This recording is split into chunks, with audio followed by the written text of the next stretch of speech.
The Devil with the Three Golden Hairs by Brothers Grimm. Brought to you by TellStory.net, stories from around the world. A long time ago, a poor woman gave birth to a son born with a caul, a thin membrane that brought great good fortune. It was prophesied that in his 14th year, he would marry the king's daughter. The king, traveling through the land, heard of this prophecy. His heart grew dark with anger at the thought of a poor boy marrying his daughter. He disguised himself and found the poor parents. Your child is weak and sickly. Give him to me, and I will care for him. He offered them a purse of gold, and the desperate parents, remembering the prophecy of good fortune, finally agreed. But the king drove to a deep river and threw the infant into a box, hoping the waters would drown him and end the prophecy. Yet magic was at work. The box floated like a little vessel, keeping the child safe and dry. It drifted downstream until it caught on the great wheel of a mill. The miller and his wife heard the child's cries and pulled the box free. Inside was a beautiful baby boy, Heaven has sent us a child. and they raised him with love. Years passed. The boy grew into a kind and handsome young man. One day, a traveler sought shelter from a storm, but it was the king, though the boy did not know it. When asked who his parents were, the young man told his story. Found as a baby in a box on the river, raised by the kind miller and his wife. The king's face went pale. This was the child he had tried to drown. Quickly, he said, You seem trustworthy. Carry this letter to the queen. There is payment in it for you. The letter ordered the queen. Kill this boy at once and bury him before I return home. The boy set out with the letter, but in a dark forest, he became lost. He found a small cottage and knocked. An old woman let him in and gave him shelter. You are in great danger. This is the den of robbers. They will kill you when they return. The boy hid behind a large barrel. When the robbers came home, the old woman told them about the messenger. The robbers found the letter and read it. Even their hardened hearts were moved, No! said their leader. He tore up the king's letter and wrote a new one.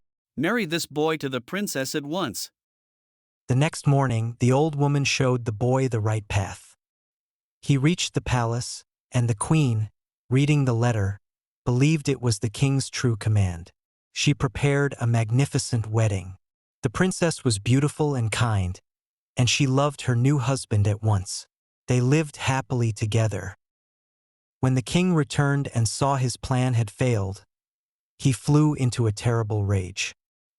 He called the young man and said, If you wish to keep my daughter, you must bring me 3 golden hairs from the devil's head.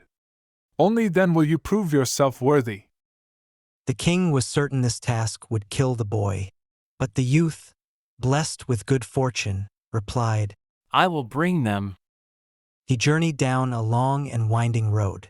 He came to a great city, and the gatekeeper stopped him.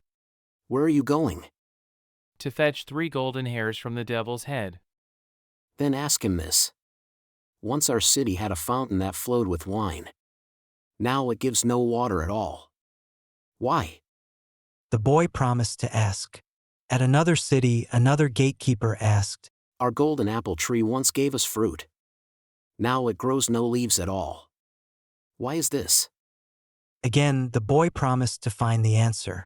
At last, he came to a great river where a ferryman rowed back and forth endlessly. Why do you never rest? I am trapped. Ask the devil why I must row forever. The boy reached the entrance to hell, a dark and fiery place. The devil was not home, but his grandmother sat by a great fire. She looked fearsome but not unkind. Please, I need 3 golden hairs from my master's head, or I cannot keep my wife. That is dangerous, child. If the devil finds you here, he will surely kill you. But you have a kind heart. I will help. She changed the boy into a tiny ant and hid him in the folds of her dress. When the devil came home, he sniffed the air. I smell human flesh. I have just cleaned. Come eat your dinner and rest your head in my lap. I will comb your hair, which always helps you sleep. The devil ate and lay down, and soon his snores shook the very walls. The grandmother plucked one golden hair from his head. Ouch! What are you doing? Forgive me.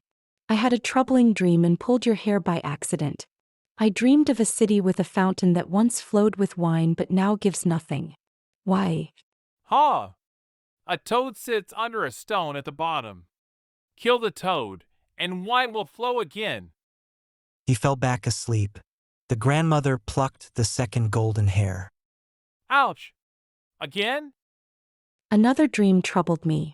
I saw a golden apple tree that will not grow leaves. Why? Simple. A mouse gnaws at its roots. Kill the mouse, and the tree will bear fruit. He slept once more, and she plucked the third golden hair. Ouch! What is this? Just one more dream.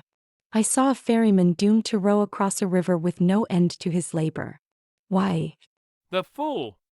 If he would only place his oar in a passenger's hand and jump ashore, that person would have to take his place. With that, the devil slept deeply. The grandmother changed the boy back to his human form and gave him the 3 golden hairs. You have what you came for, and you also have the answers to the 3 riddles. The boy thanked her and left. When he reached the ferryman, he said, Row me across first. Then I will tell you how to be free. On the far shore, he said, The next time someone wants to cross, give them the oar and jump away. They must take your place. In the first city, he told them about the toad. They found it and killed it, and wine flowed like a river once more. In their joy, they gave him 2 donkeys laden with gold. In the second city, he revealed the secret of the mouse. They killed it, and the tree burst with golden apples. They too gave him 2 donkeys laden with gold. The boy returned to the king with 4 donkeys heavy with gold and the 3 golden hairs in his pocket. The king's eyes gleamed with greed. Where did you get such wealth? Across the river lies a land where gold is as plentiful as sand. The ferryman will take you there. The greedy king could not resist. He hurried to the river and stepped into the ferryman's boat. The ferryman handed him the oar and jumped ashore. The king found himself trapped, forced to row back and forth across the river forever, punishment for his cruelty. And the boy lived happily with his beautiful princess, proving that a child born with a caul is indeed blessed by fortune.